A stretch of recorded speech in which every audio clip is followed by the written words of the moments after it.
Salesiar ikastetxean oso lanpeturik ibili dira azken egunotan, baina festa eta Don Bosko jaialde batera utzita ikasleek bisita oso berezia jaso dute astearte honetan. Donostiako odolemailen egoitzarena hain zuzen ere. Guk odolemailen arduradunarekin hitz egin genuen, euren lana zein den zehaztu zigun. Etortzen geha odola ateratzea, orduan pertsona bat etortzen dagun batzuk lehenago, kartel batzuk jartzera, jakiteko hemengo jendeak zein egunetan etortzen garen, eta zein ordutegia dan gurea.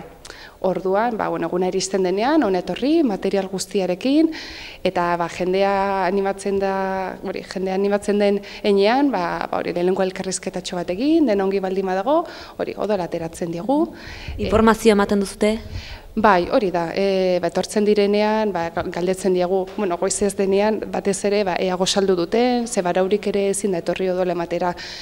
Eta gero elkarrizketatxo egin, eta tentsio hartu, eta den ondo baldin badago odola eman, gero egon behar dute denbora pixka bat, tirita jarri arte, eta ongi egon arte, eta gero amaiketakoa.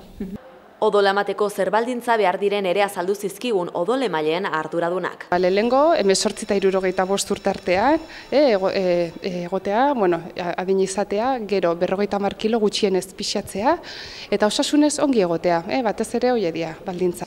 Goizeko 9:30 arratsaldeko ordu batak arte egon ziren odolemaileak salesiarretan. Asteartean, urritar gazteek euren borondatea eta konpromezua erakusteko aukera izan zuten eta askok laguntzeko prest ikusi genituen.